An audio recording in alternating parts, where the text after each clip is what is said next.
말씀 보시겠습니다. 오늘 보실 말씀은 누가복음입니다. 누가복음 15장 11절부터 24절까지의 말씀입니다. 누가복음 15장 11절부터 25절까지입니다. 우리 다 함께 읽도록 하겠습니다. 함께 읽겠습니다. 시작. 또 이르시되 어떤 사람에게 두 아들이 있는데 그 둘째가 아버지에게 말하되 아버지여 재산 중에서 내게 돌아올 분깃을 내게 주소서 하는지라.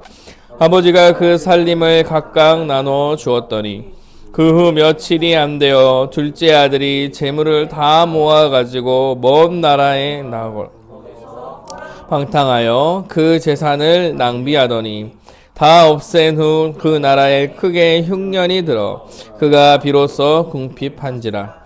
가서 그 나라 백성 중 한 사람에게 붙어 사니 그가 그를 들로 보내어 돼지를 치게 하였는데 그가 돼지 먹는 쥐염 열매로 배를 태우고자 하되 그는 자가 없는지라.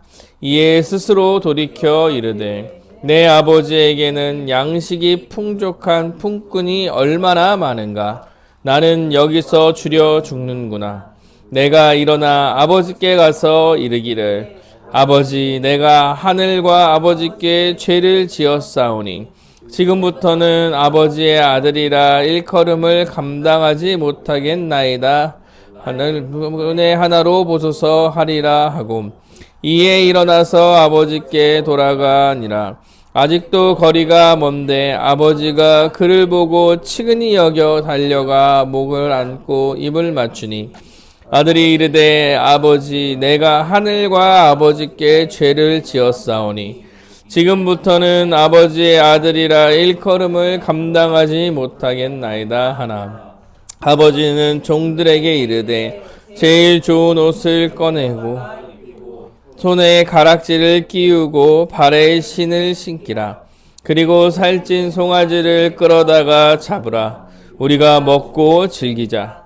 이 내 아들이 죽었다가 다시 살아났으며 내가 잃었다가 다시 얻었노라 하니 그들이 즐거워하더라. 아멘.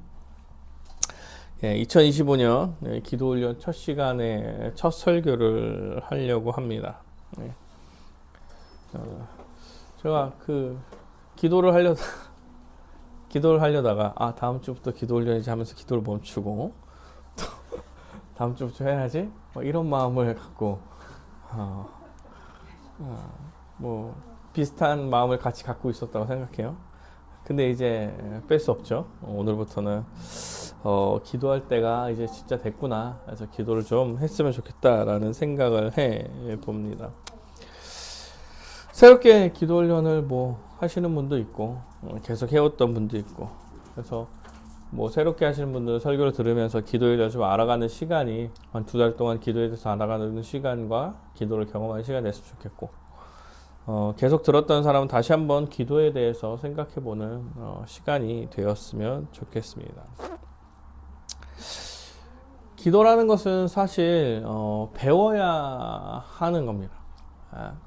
특히 기도는 기독교에만 있는 특별한 기독교에만 있는 용어를 사용하는 게 아니기 때문에 모든 종교가 기도를 하죠. 모든 종교가 기도를 하고, 일반적으로 믿지 않는 사람들도, 종교가 없는 사람들도 기도를 하는 경우도 많이 있습니다.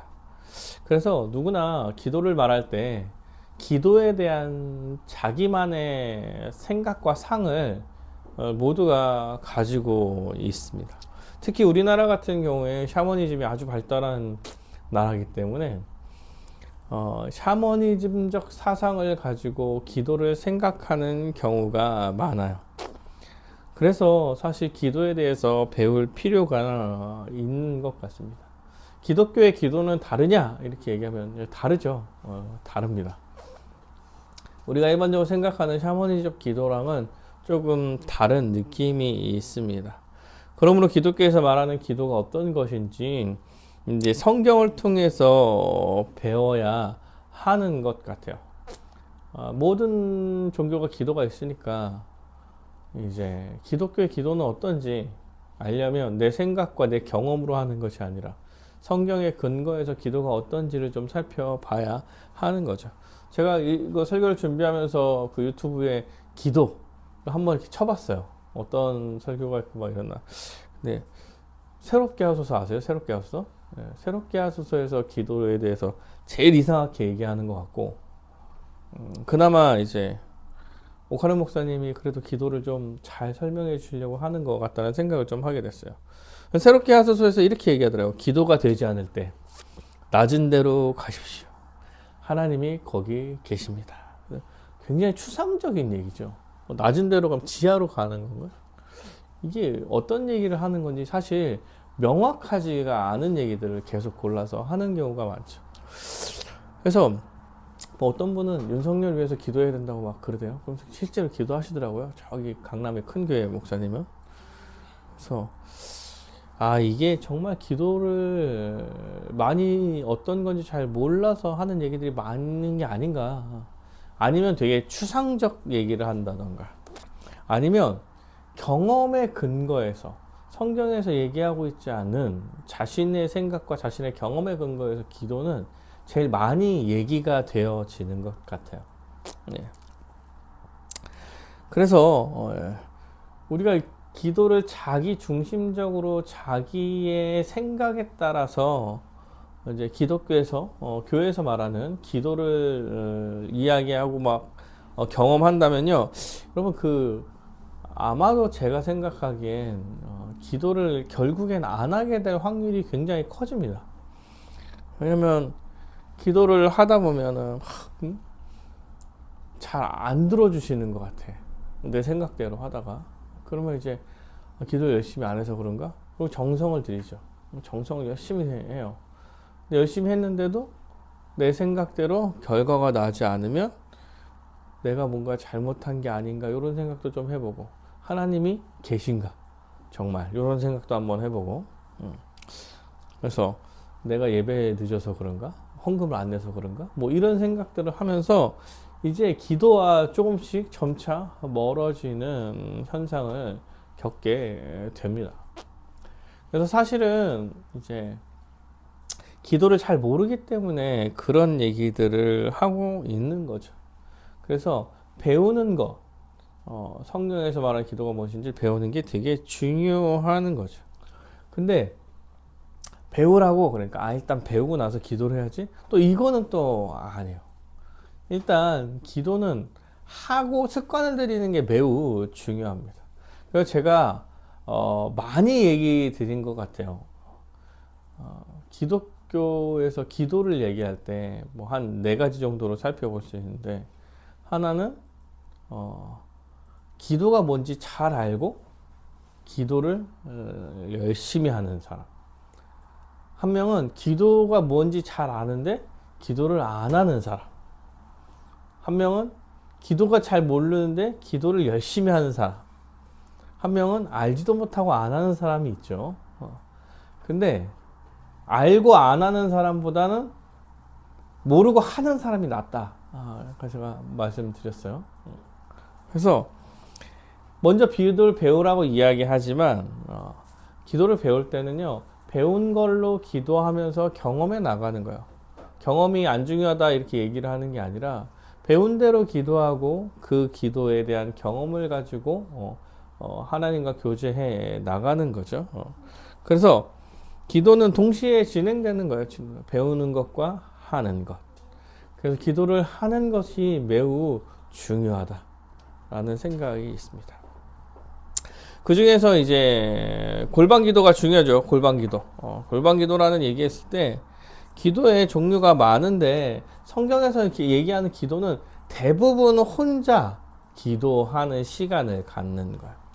뭐 금요 모임 때 같이 모여서 기도하고 예배 때도 기도하고 우리는 예배 후에도 기도하고 하지만 그런 거 말고 혼자 하나님과 독대하면서 기도하는 시간, 근본적으로 골방에서 기도하는 시간을 확보하는 게 매우 중요합니다.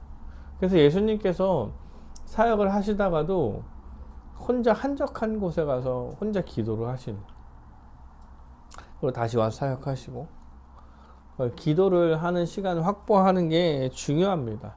혼자서. 그래서 기도에 대해서 조금 더 살펴보면서 얘기를 했으면 좋겠는데요.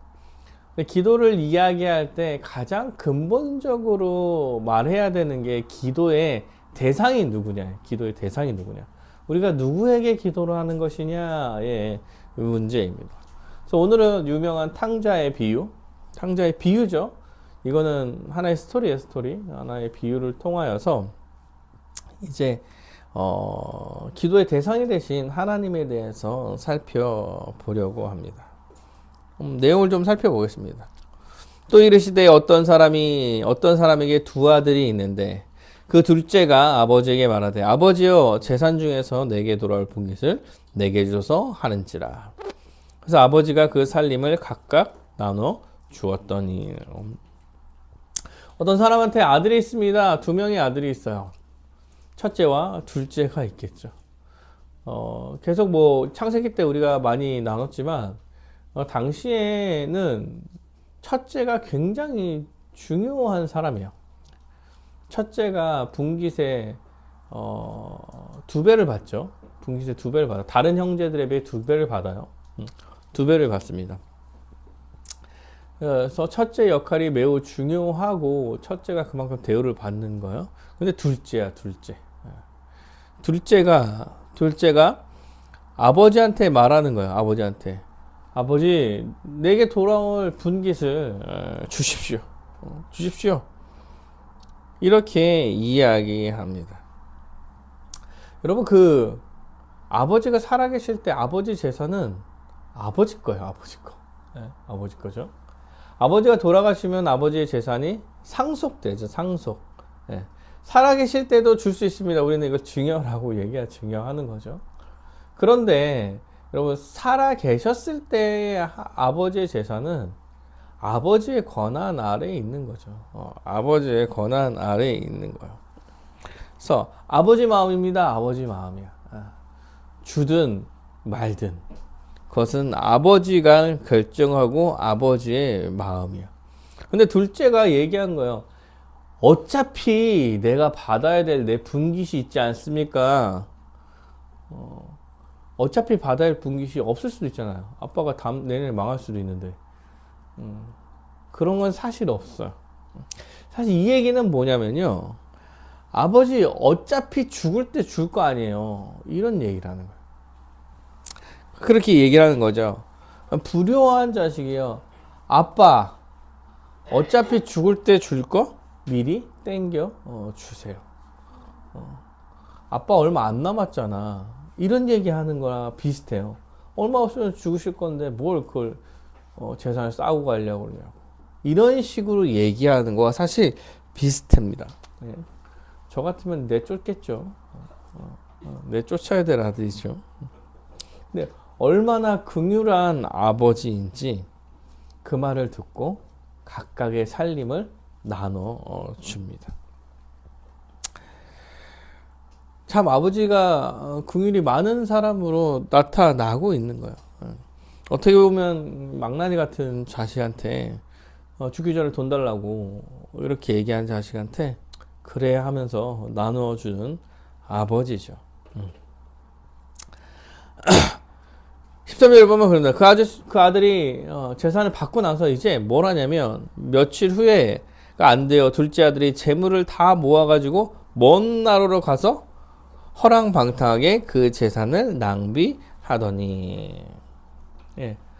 그 아들이 욕하면 안 되는데 그 아들이 며칠 안 돼서 재물을 모아다가 다 먼 나라로 떠납니다. 자신이 받은 상속물 분깃에 대한 권한을 행사하겠다고 말하는 거야. 사실은 재산을 나눴어도 아버지랑 같이 살 수도 있잖아요. 근데 아니야. 이제 연을 끊고 그 길 떠나겠다고 얘기를 하는 거야. 멀리 가겠다. 당시에는 뭐 차가 발달하고 비행기 막 이런 게 있어서 막 쉽게 왔다 갔다 할 수 있는 게 아니에요. 이렇게 떠나서 어디나 정착하면 거의 끝이야, 끝. 지금 사실은 이 말이 뭐냐면요. 아버지가 죽은 것처럼 여기며 나는 떠나겠다. 이런 얘기를 하고 있는 거야. 더 나쁜 놈이죠. 이제 돈을 받았으니까 나 이제 아버지 떠나서 내 맘대로 내가 하고 싶은 대로 살겠습니다. 라고 말하는 거야. 그래서 아들이 아버지가 없는 곳으로 떠납니다. 아버지의 아래 있고 싶지 않은 거예요. 이미 떠나고 싶은 거죠. 그래서 자기가 하고 싶은 대로 살고 싶은 거예요. 아들이 먼 나라로 가서 허랑방탕하게 생활을 하면서 그 재산을 낭비했습니다. 사회생활을 안 해보는 거죠. 사회생활을 안 해봤어, 애가. 그러니까 약간 로또 다당첨된 것처럼 그냥 자기한테 주어진 재산을 물 쓰듯이 쓴 거야. 하고 싶은 대로 허랑방탕하게. 성경은 허랑방탕하게 썼다 이렇게 얘기하고요. 여러분 30절에 보면 30절에 큰아들이 뭐라고 얘기하냐면 창녀들과 함께 삼켜버린 이 아들이다 이렇게 얘기해요. 창녀들과 함께 삼켜버림. 살림을 창녀들과 함께 삼켜버렸다 이렇게 표현하는 거야. 그러니까 그만큼 허랑방탕한 생활을 했다라고 이야기하는 거죠.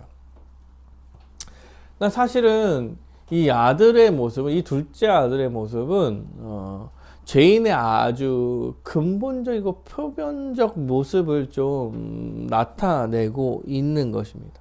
아버지를 떠나서 아버지의 보호와 다 주실 수 있는 아버지를 떠나서 자신이 하고 싶은 대로 자유를 누리며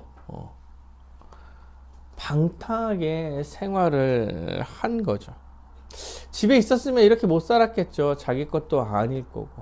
다만 이제 집에 있으면 풍족하게 살 수 있겠죠. 둘째 아들로, 부잣집 둘째 아들로 아주 풍족하게 살 수 있었을지 모르겠지만 아버지를 떠나 자기 맘대로 순종하지 않고 통제받지 않는 삶을 살고 싶었던 것입니다.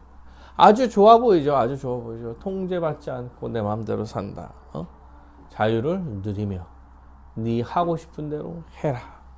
근데 결과가 아주 비참해요. 허랑방탕하게 재산을 다 탕진하고 맙니다. 재산을 다 탕진하고 말아요. 14절에 보면 이렇게 나옵니다. 다 없앤 후, 재산을 다 없앤 거예요. 재산이 다 탕진한 거죠. 다 없앤 후 그 나라에 크게 흉년이 들어 그가 비로소 궁핍함지라. 돈을 다 쓰고 나니까 또 흉년이 들었어요. 주위에도 그렇게 막 풍족한 사람이 없는 거죠. 흉년이 들었어요. 그래서 그가 비로소 이제 궁핍함에 처하게 되는 거예요. 궁핍함에 처한지라. 가서 그 나라 백성 중 한 사람에게 붙어 사니 그가 그를 들로 보내어 돼지를 치게 하였는데, 그 나라의 백성 중 한 사람한테 들러붙어 사는 거예요. 들러붙어 사는. 왜? 가진 게 없으니까. 가진 게 많았을 때는 다른 사람들이 이 사람한테 들러붙었겠지만 이제 가진 게 다 떨어지고 나서는 아무도 이제 이와 함께 하려고 하지 않았겠죠. 근데 먹고 살아야 돼. 먹고 살아야 되니까 그 나라의 백성 누군가한테 들러붙어서 살게 되는 거야. 그러니까 그 들러붙어 사는 사람은 그냥 막 주기 싫어. 줄 수 없잖아요. 그러니까 일을 하게 하는 거죠. 일을 하게 합니다. 어떤 일을? 들러보내요. 돼지를 치게 하였다 이렇게 얘기합니다. 여러분 근데 이제 지금 예수님께서 제자들한테 하는 이야기이고 이게 그 당시에 이제 구약을 좀 구약에 대해서 알고 있는 사람들의 얘기잖아요. 그러면 돼지를 친다는 얘기는 아주 비참한 상황을 말하고 있는 거예요. 여러분 구약에서 돼지는 그 불결한 그런 짐승이에요. 그런 짐승. 그래서 돼지를 안 먹죠. 지금도 안 먹죠. 그 동네는 아직도 돼지를 안 먹어요. 구약을 아주 잘 믿는 사람들은 지금도 우리나라에서도 구약을 잘 믿는 막 그 어떤 분들은 돼지를 먹지 말아야 된다고 이야기하기도 해요. 실제로도. 핏째 먹지 말아야 된다고 해서 순대 같은 거 먹지 말라고 이렇게. 이런 거 안 들어봤죠. 어떤 분이 그렇게 얘기하시는 분들도 있어요. 그러니까 돼지는 이제 함께 살아가는 동물이 아니에요. 이들한테는, 이들의 인식에는. 그런데 돼지를 키워야 한다라고 얘기하는 거는 진짜 아주 비참한 바닥까지 온 거예요. 아주 비참한 바닥까지 왔어. 근데 거기서 끝나는 게 아니야. 그 비참해서 끝나는 게 아니라 16절에 보면 그가 돼지 먹는 쥐염 열매로 배를 채우고자 하되 주는 자가 없었더라 이렇게 얘기합니다. 흉년이 들어서 아주 먹을 것이 없어서 그 나라 사람한테 빌붙어 가지고 사는데 그 나라 사람이 그 돼지 치라고 하니까 또 돼지를 치러 가요. 돼지는 자기네 동네 가면 먹지도 않고 키우지도 않고 그런 동물이에요. 아주 그런 동물임에도 불구하고 그걸 키우고 있는데 그 돼지가 먹는 게 먹고 싶은 거야. 얼마나 비참했습니까? 자기네들이 부정하다고 여기는 그 동물이 먹는 열매, 쥐염 열매. 쥐염 열매는 사람은 잘 안 먹는다고 해요. 약간 쓴맛이 난대, 쓴맛이 난대. 근데 그 열매를 먹고 싶은 거예요. 돼지나 먹는 그 열매를 먹고 싶은데 더 비참하죠. 그것조차 주는 사람이 없는지라. 그 부정하다고 자기네들이 여기는 그 돼지보다 못한 인생이 된 거예요. 결과가 이런 거예요. 자기 마음대로, 자신의 뜻대로, 내가 하고 싶은 대로 살아가려는 것에 대한 결과가 이렇게 된 거예요. 아주 비참해진 거죠. 정말 저 바닥까지 온 거예요. 17절에 얘기합니다. 이에 스스로 돌이켜 이르되. 이 바닥까지 왔으니까 스스로 돌이켜보는 거야. 이 약간 어느 정도 보면 자신한테 돌아온다 약간 이런 뜻에 가까워요. 자신한테 돌아온다. 그래서 스스로 돌이켜본다 이렇게 얘기할 때 사실 뭐 의미적으로는 나갔던 정신이 들어왔다 이런 거야. 정신을 좀 차리게 된 거야. 돌이켜보니까 어떠냐면 내 아버지에게는 양식이 풍족한 품꾼이 얼마나 많은가. 돌이켜보니까 내 아버지는 아주 풍족한 양식이 아주 풍족했어. 내가 아버지 곁에 있을 때 양식이 아주 풍족했는데 근데 풍족해서 품꾼들도 그 풍족하게 먹기는 했겠구나라고 이야기하는 거야. 뒤돌아보니까 아버지 그 집이 생각나가는 거죠. 정신을 차리고 보니까 아버지께서 나에게 얼마나 잘해주셨는지를 이제야 알게 된 거죠. 그런데 품꾼을 생각해요. 도저히 아버지께 아버지라고 하지 못하는 상황인 거야. 왜? 불효막심한 짓을 하고 나왔잖아. 불효막심한 짓을 하고 나왔기 때문에 아버지를 만날 수 없는 거예요. 아버지한테 내가 아들입니다 라고 말할 수가 없는 거야. 그래서 아들이 자신을 아들이라고 생각하지 말고 그냥 품꾼으로 살아도 아버지의 품꾼으로 사는 게 좋겠구나. 그래도 나 먹을 게 생기잖아. 이렇게 생각을 한 거예요.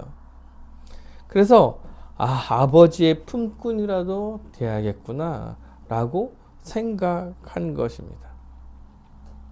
아버지를 떠나서 마음대로 살다 보니 세상이 만만치 않죠.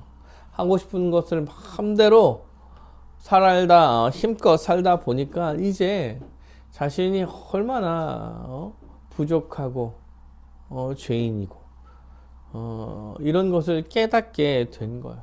내가 아버지한테 무슨 몹쓸 짓을 하고 나온 건가 라는 것을 이제야 알게 되는 거죠.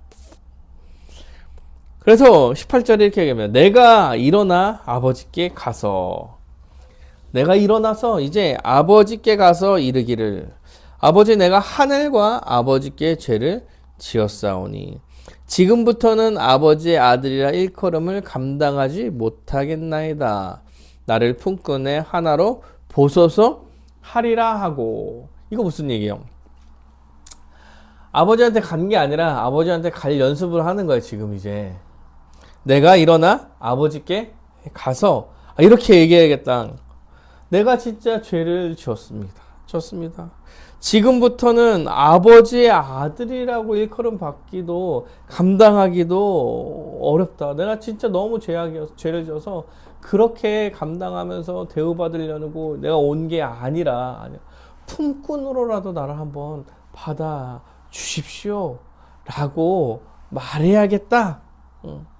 이거는 아버지한테 가야지 라고 결심한 거죠. 결심한 거야. 품꾼이라도 풍성하게 먹을 수 있는 그 아버지한테 가서 살아야지. 그리고 아버지한테 가서 얘기를 해야겠다. 내가 하늘과 아버지께 죄를 지었으니까 나를 아들로 여기지 말고 품꾼으로 여겨주셔서 품꾼으로라도 아버지 곁에 있겠습니다. 이렇게 말해야지 라고 생각하고 마음을 돌이키고 다시 고향으로 발걸음을 돌이키게 되는 거예요. 이제 그 아들은 아버지에게 돌아갑니다. 20절을 봅니다. 이에 일어나서 아버지께로 돌아가니라. 예, 아버지께로 돌아가죠. 근데 아버지는 어떻습니까? 아버지는 아직도 거리가 먼데 아버지가 그를 보고 측은히 여겨 달려가 목을 안고 입을 맞추니, 이렇게 얘기합니다. 아들이요, 아버지한테 돌아갔어요. 돌아가는 거, 먼 길을 가는 거죠. 사실 가진 것도 없었기 때문에 뭘 못 먹고 막 갔을 거예요. 당시에 뭐 짧은 거리도, 지금은 되게 짧은 거리도 당시에는 되게 며칠씩 걸어가야 되는 아주 먼 거리잖아요. 부산에서 서울 산다 그러면 몇 달씩 가야 될 수도 있어. 그러니까 좀 가고 있는 거죠. 근데 멀리서 아버지가 아들이 오는 게 보이는 거야. 아직도 거리가 먼데 아버지가 그를 보고 측은히 여겼다, 이렇게 하는 거야. 저 멀리서 희미하게 누가 오는 게 보이는데 아들이라는 것을 눈치챈 거야.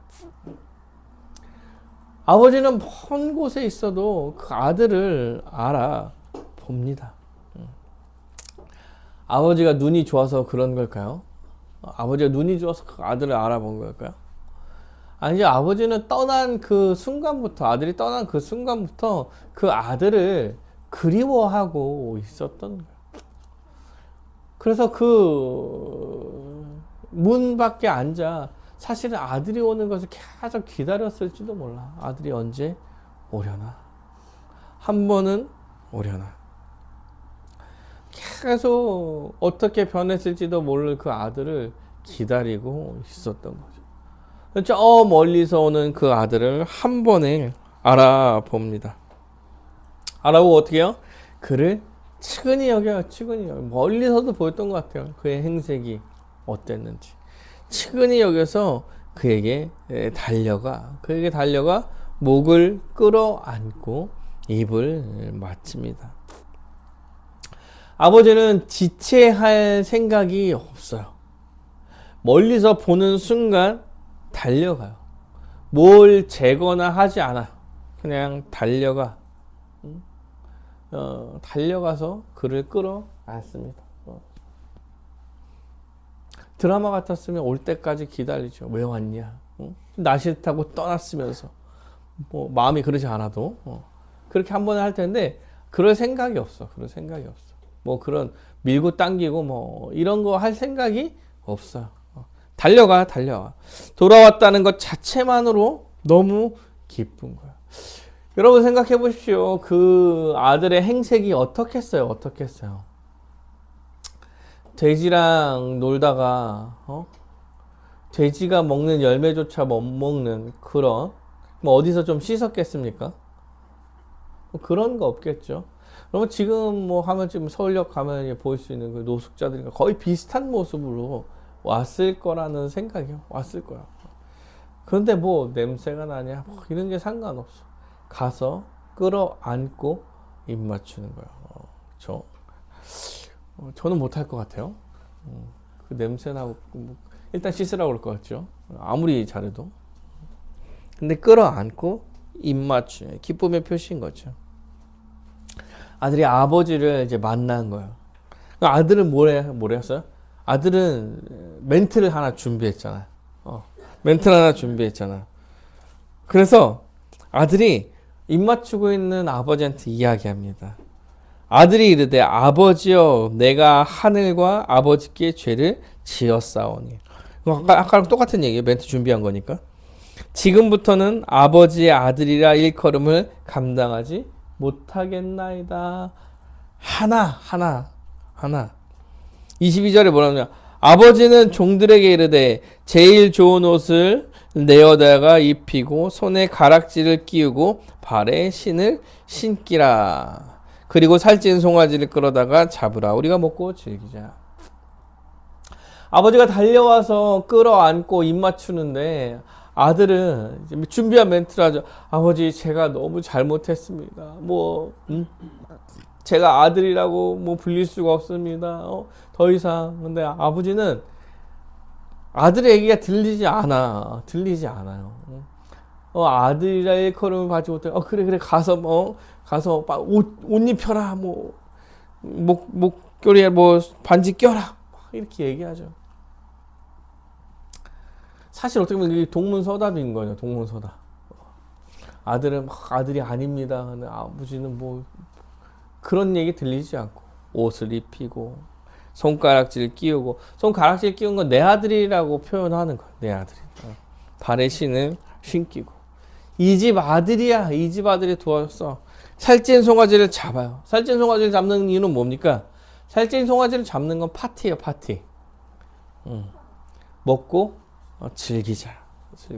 왜요? 왜 먹고 즐깁니까? 이 아버지는 아들이 돌아왔으니까. 본문의 아버지는 속도 없어요. 아들에게 자신에게 어떻게 했는지 잊은 것 같아요. 모든 것을 탕진하고 돌아온 아들에게 모든 것을 주고 즐거워하며 먹고 마시자 이렇게 얘기합니다. 그리고 24절에 완전히 이렇게 나오죠. 이는 내 아들은 죽었다가 다시 살아났으며 내가 잃었다가 다시 얻었노라 하니 그들이 즐거워했다 이렇게 얘기합니다. 죽으면 다시는 볼 수도 없는 아들이었는데 사실 이가 집 나간 후부터는 사실 다시는 볼 수 없는 아들이었는데 그 아들이 살아서 돌아온 거예요. 그래서 다시 얼굴을 볼 수 있게 된 것이죠. 얼마나 기뻤겠습니까? 아버지의 마음은 이런 거예요. 자식과 아버지가 이렇게 다른 생각을 하고 있었던 거죠. 오늘 본문은 비유입니다. 비유예요. 비유로 하나의 이야기를 하는 거죠. 그리고 유명하죠. 돌아온 탕자의 비유다 이렇게 이야기합니다. 이 아들은 죄사함을 받은 우리의 모습을 표현한 것이며 아버지는 우리를 구원하신 하나님에 대해서 비유하면서 예수님께서 제자들한테 이야기하는 거예요. 그러니까 하나님의 마음이 어떤지에 대해서 비유로 설명하는 거죠. 하나님은 돌아온 아들을 기뻐하세요. 하나님은 하나님에게 돌아온 그 백성들을 자녀라고 생각하고 그들이 돌아왔을 때 기뻐하십니다.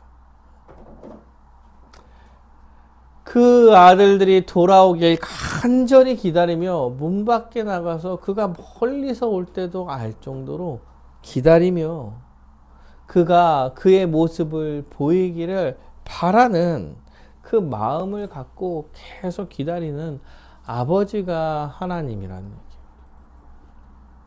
그 아들이 왔을 때, 그 아들이 왔다면 그 아들이 지금까지 무슨 짓을 하고 어떻게 나에게 대하고 이런 건 상관없이 그가 왔다는 사실 하나만으로 기뻐합니다. 아들이 죄송하고 미안해서 아들이라고 말할 수 없습니다 라고 이야기한들 사실 하나님께는 들리는 얘기가 아니죠. 하나님께서는 죄를 돌이킨 자녀에 대해서 더 이상 그 죄에 대해서 추궁할 생각이 없으세요. 그 아들의 입을 막고 가장 좋은 옷을 입히며 손에 손가락질을 끼우고 내 아들이다 라고 선언해 주시는 거예요. 그리고 돌아온 아들을 위해 천국의 잔치를 베풀어 나가는 것입니다. 죄를 짓고 집 나갔던 아들이 돌아온 것보다 더 기쁜 일이 없는 거예요. 이 아버지에게는. 한 영혼이 돌아와 세례를 받고 교회 안으로 들어오고 이런 것이 여호와 하나님한테는 가장 기쁜 일이라고 말하는 것입니다. 사랑하는 여러분, 하나님은 죄악 가운데 있는 자녀를 구하시기 위해서 사랑하는 자기 아들 예수님을 이 땅에 보내셔서 그에게 모든 죄에 대한 짐을 대신 지고 형벌을 받게 하심으로써 그것을 믿는 자녀들을 살려내신 거예요. 가장 사랑하는 아들 예수님을 희생시켜서 구한 자녀들이 우리라고 이야기하는 거예요. 그래서 그 자녀와 연합한 너네들도 양자로 삼아서 아들이라 불러주시죠.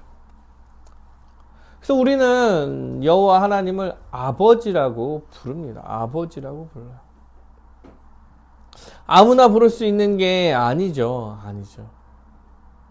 사실은 아버지라고 부를 수 있는 분은 오직 예수뿐이 없는데 우리가 예수 안에서 하나님, 여호와 하나님을 아버지라고 부를 수 있게 되고 우리의 관계가 이렇게 회복된 것이죠. 우리의 모든 죄를 이제 사함받고 여호와 하나님께서는 우리의 죄를 이제 기억하지 않으시는 거예요. 기억하지 않아요. 네가 지금까지 무슨 짓을 해왔고 나를 욕하고 나를 배신하고 나를 떠났다 하여도 그 모든 것을 다 잊어주시는 거예요. 그 모든 죄에 대한 대가를 예수님한테 다 부어버리고 살려내서 이제 다시는 그런 죄에 대한 대가를 묻지 않으시겠다라고 말하는 것입니다. 그리고 내가 너의 아버지다 라고 선언해 주는 거예요. 아버지를 떠나 있을 때, 아버지를 떠난다고 이야기할 때 그 삶이 어떠냐면 아주 방탕하고 자기만 생각하며 바닥까지 치는 인생이 되는 거예요. 그런데 다시 아버지께 돌아왔을 때 그 아버지의 풍성함, 아버지께서 누리는 모든 것을 아들로서 함께 누리게 되는 거죠. 그가 어떻게 살아왔다고 할지라도 다시 하나님 앞에서 모든 것을 예수님께 주었던 모든 것을 함께 누릴 수 있게 해 주시는 거죠.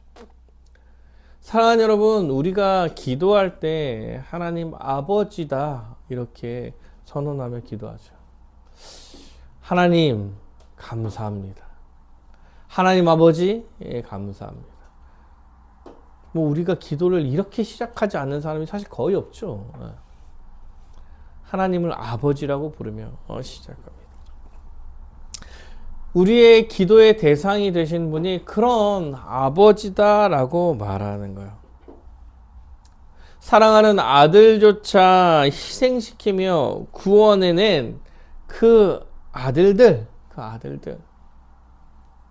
다시는 버리지 않고 끝까지 내 안에서 내가 허락한 모든 것을 누리며 살게 해주겠다고 이야기하는 그 아버지께 우리는 기도하고 아버지와 교제하며 관계를 맺는 것입니다. 우리는 이런 관계 가운데 아버지께 기도하는 거예요. 여러분, 기도를 대상이 이런 하나님이라고 생각할 때 기도는요, 기독교만 할 수 있는 거예요. 기독교만. 예수를 믿고 하나님을 아버지라고 부를 수 있는 사람만이 기도를 할 수 있는 것입니다. 그 기도의 대상이 창조주시며 우리를 구원하신 여호와 하나님이기 때문에 그렇습니다. 우리는 그래서 매일 하나님께 기도함으로 하나님께서 우리의 아버지가 되셨음을 기뻐하고 감사하며 나아갈 수 있는 것.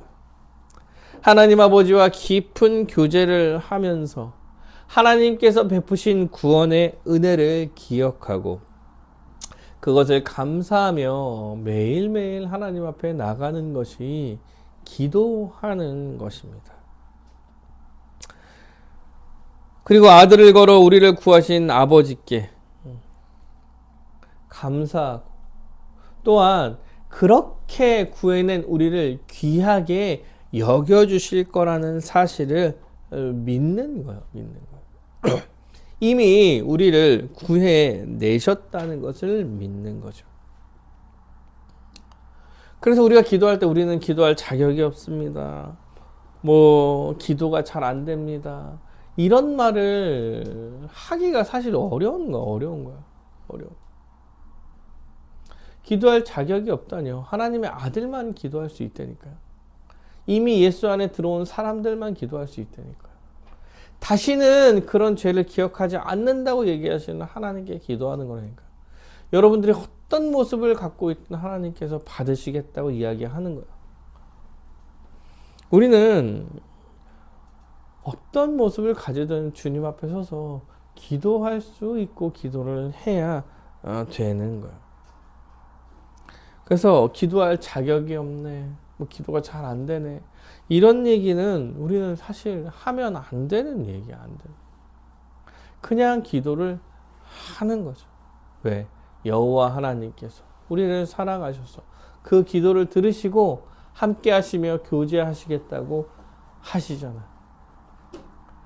멀리서 바라와서 달려와서 손에 가락지를 끼워주고 신발을 신기고 옷을 입히고 해주시겠다고 하시잖아요.